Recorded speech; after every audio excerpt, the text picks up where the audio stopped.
Shalom, família! Chegamos na última aula do nosso curso de evangelismo e eu creio que nesses dias você foi muito inspirado a compartilhar o evangelho. E para finalizar esse curso, nós queremos compartilhar sobre um ponto essencial, o discipulado. Preste atenção nisso. Na última vez em que Jesus esteve reunido com os discípulos, antes de subir aos céus, Jesus deixa uma ordem clara e inegociável.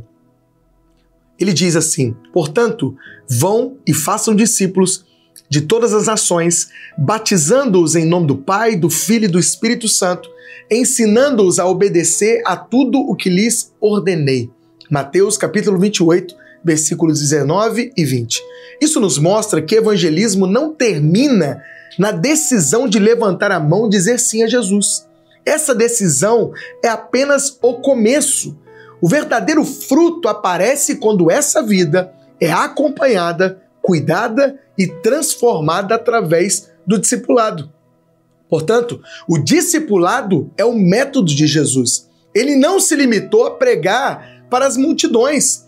Ele conheceu as pessoas. Jesus investiu tempo, partilhou refeições, derramou lágrimas. Ele construiu relacionamentos saudáveis e ensinou por meio do seu exemplo.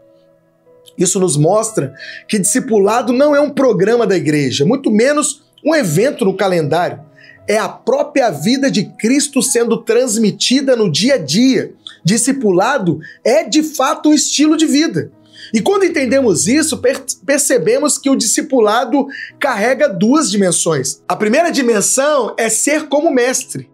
Viver uma vida moldada por Cristo, buscando diariamente refletir o seu caráter, e é por isso que Paulo declara: sede meus imitadores, como também eu sou de Cristo. A segunda dimensão é formar Cristo em outras pessoas, investir em suas vidas para que Jesus seja gerado e amadurecido nelas. O próprio apóstolo Paulo expressa isso ao dizer: meus filhos, por quem de novo sofre as dores de parto, até que Cristo seja formado em vós.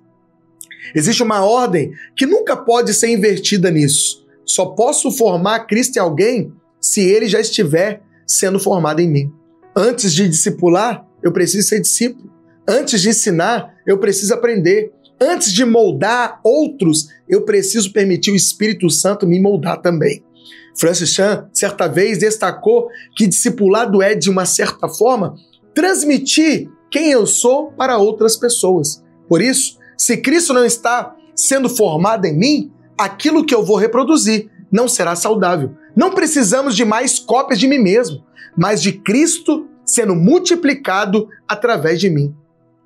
Que verdade poderosa! Se a vida de Cristo não está em mim, o que eu posso transmitir? É por isso que discipulado começa no secreto, começa na oração do quarto, na leitura da palavra, na devoção pessoal. Só assim teremos algo real para compartilhar, porque eu só posso dar aquilo que eu tenho. E aqui está a ponte entre o evangelismo e o discipulado. Evangelizar é apresentar Jesus, mas discipular é revelar Jesus no cotidiano da vida. O evangelismo sem discipulado pode até emocionar, mas não pode transformar. Já o evangelismo, que gera discípulos, produz frutos que permanecem. Foi o próprio Jesus quem disse isso em João capítulo 15, versículo 16. Não foram vocês que me escolheram, pelo contrário, eu os escolhi e os designei para que vão e deem frutos, e frutos que permaneçam. Em outras palavras, evangelismo gera filhos, mas é o discipulado que garante que esses filhos cresçam e amadureçam. Quando olhamos para Jesus, vemos algo impressionante. Ele tinha apenas 3 anos para mudar o rumo da humanidade. Se fosse eu e você, talvez escolheríamos métodos mirabolantes, mas ele escolheu o discipulado. Ele escolheu formar 12 homens, investir em 12 homens de forma profunda. Esse foi o método do Deus encarnado e deveria ser o nosso método também. A Bíblia mostra esse padrão de discipulado geracional. Antes de iniciar seu ministério público em larga escala, Jesus passou a noite em oração e ao amanhecer, escolheu 12 homens comuns para caminhar com ele. Esses 12 homens moldados e discipulados dia após dia se tornaram a base da igreja e mudaram a história da humanidade. O apóstolo Paulo não apenas pregava, mas investia profundamente em discipulado, tratando, por exemplo, Timóteo como seu filho na fé. Paulo disse em 2 Timóteo, capítulo 2, versículo 2, da seguinte maneira: tome os ensinamentos que você me ouviu dar, na presença de muitas testemunhas, e entregue-os aos cuidados de homens de confiança, que sejam capazes de ensinar outros. Essa instrução de Paulo a Timóteo é um retrato claro de um discipulado geracional, começando em Paulo, passando por Timóteo, passando por homens fiéis, até outros que receberão desse evangelho. Um ciclo sem fim de multiplicação. Tudo o que fazemos na igreja, seja música, seja dança, seja voluntariado, seja conferência ou qualquer outra atividade, deve ter como propósito final o discipulado. O ensaio não é apenas sobre notas musicais, mas sobre vidas. A pergunta não é só: o ensaio foi bom? A pergunta é: como você está? Como vai a sua família? Não é apenas checar ou cobrar porque você chegou atrasado, mas ouvir sobre o motivo pelo qual você chegou atrasado. Ministérios e eventos são importantes, mas no fundo são apenas portas que se abrem para o discipulado verdadeiro. São boas desculpas para que nós possamos sentar à mesa. Pastor, por que isso tudo é tão essencial?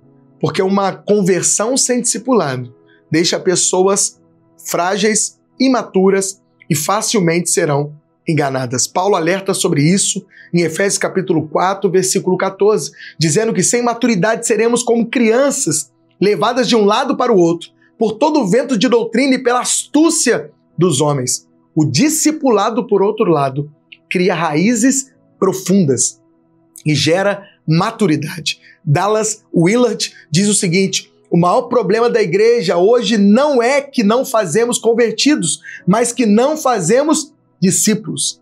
Eu aprendi muito cedo que o discipulado é o lugar da confissão da cura. Quantos têm travado batalhas silenciosas contra o pecado, os pecados escondidos como pornografia, vícios, orgulho, ego, e a chave para a cura está justamente na confissão dentro de uma relação confiável de discipulado. Como está escrito em Tiago capítulo 5,16, confessai, pois, os vossos pecados uns aos outros e orai um pelos outros para serdes curados. Quando alguém olha nos seus olhos e declara: você é perdoado pelo sangue de Jesus, vamos caminhar juntos, eu estou com você até o fim. Isso se torna um ato de cura e libertação com poder transformador.